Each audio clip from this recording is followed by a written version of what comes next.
What's up, guys? 20.4. This one's exciting. It caught a few of us by surprise. I was expecting a chipper. We didn't get that. We only got 3 movements and pistols for the very first time in the open. So we're gonna go over some warm-up stuff to make sure that you hit, some strategies on the clean and jerks, as well as the box jumps and box step-ups, because if you don't have pistols, it is a weighted box step-up. So we'll kind of go over that all together. So a couple of things for the warm-up. Number one, you want to make sure you get your upper spine, your thoracic spine, opened up. You don't want your overhead position. If you don't get locked out and stacked, you're going to get no rep. If you're out here, that's a no rep. We don't want that to happen. A lot of times that's limits in your lats and your T-spine, your upper spine. So getting on a roller, right? And opening up your lats, and then while you're down here, your triceps for that front rack position. Also, you know, that T-spine, that upper spine, between your shoulder blades, okay? Opening up, letting yourself stretch open. You can see my tightness through here, so I'm gonna spend some good time on that. You can do the same thing with a pair of softballs taped together. It'll get you a little bit more openness in your spine. For the ankles, guys, if you're doing pistols, even if you're super great at pistols, I would spend a few seconds on this. Get yourself a plate, elevated surface, get a band and get it below these knobs on your ankle, okay? Don't come up here above them. You need to get the band below them, right? And then get up on that elevated surface and flex that ankle and get this joint open. Don't spend a ton of time here, 20, 30 seconds. Just get that angle open, okay?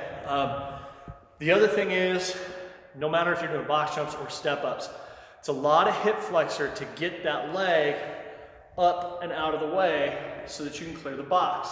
So what I would recommend is doing something either banded or with a kettlebell where you're pulling your knee high and holding for a few seconds and fire up those hip flexors a little bit, okay? Other than that, warm up however you will. Now, movement stuff. When it comes to the clean and jerk, specifically it says that the bar has to touch your shoulder and then you have to hit that lockout position overhead and the bar has to start from the ground. So, as these weights go, what my recommendation is gonna be is on the first set, try to get 15 unbroken if you can, or do sets of 5, big sets. It's a light enough weight that you can get away with it. I would also suggest in that doing things unbroken, do that first set in sets of touch and go reps, okay? So it's gonna look something like this, all right? Big clean, boom, boom. When I get overhead, I'm gonna drive my elbows backwards and let the bar come down on the way down. I'm gonna chase it, stay nice and tight, touch, and go again, okay?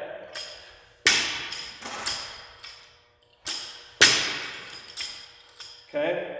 The other thing is, at the top, if you're doing those touch and go reps, flash your hands open for just a second, okay? Now when it comes back, reclose.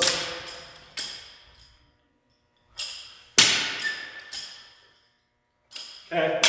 Because grip is going to become intense on these. Now, something I want you guys to notice, if your box owner will allow, if your coach will allow, I mark my hands with tape. So now every time I grab this barbell, if it bounces around, I put my hands outside the tape every single time, okay? And here's why. Once you hit a weight in this WOD with the clean and jerks, that is about 50% of your 1 rep max, I want you to go to singles, okay? Some of you guys, it's gonna be that first set. Some of you, it's gonna be the second or third, okay? For me, it's gonna be the second set. So the second set, I'm gonna do drop singles. But the way I'm gonna drop it is not from overhead. I'm gonna drop from the rack so it doesn't bounce as much, okay? So my singles are gonna look like this.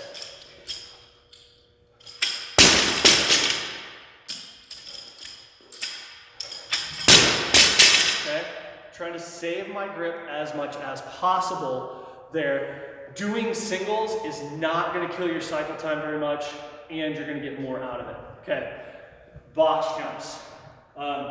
If you can do bounding box jumps here, I would do bounding box jumps, okay? If you're not comfortable with those, all right? So here's what I mean by bounding box jumps. I'm gonna jump to the top, show my lockout for a second, hit the ground and go right again. So it's boom. Okay? But make sure that you're showing lockout at the top. If you don't have bounding box jumps, I would not box jump these. I would step up and jump down. Okay? So I'm gonna step up, lock, pop.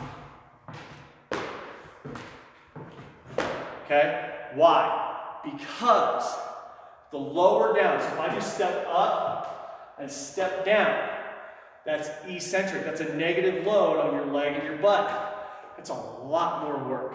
So I'm going to step up, jump down, step up, jump down. Okay? It'll save you some time. It'll save you some work. It'll actually improve your cycle time on the box jump portion. Now, on your pistols, guys, if your front foot is questionable, staying off the ground, hold your foot. You're allowed to do it, use it. Don't try to be a hero and end up doing a pistol and right at the bottom you, okay, don't do that. Hold your foot, grab it here, all right? Because you've got more control there than if you're doing this, okay? At least long term. If you're doing step-ups, grab your ball, okay? Holding it here is an option, and it's honestly the easiest. You got two arms holding the ball, but you're compressing your chest. It's hard to breathe. So what I would say is, get the ball on the shoulder, do 5, okay? Or 3, however you want to do it. Set the ball down, switch shoulders. Don't be a hero and do this. We're going like this, okay? You can do that, but it's not worth the energy, I think.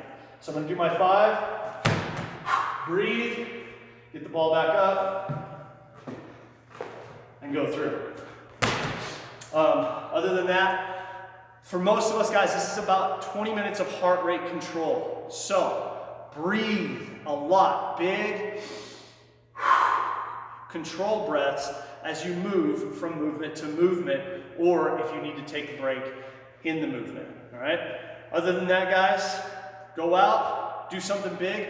Maybe you get your first pistol today, go for it, and we'll see you next week.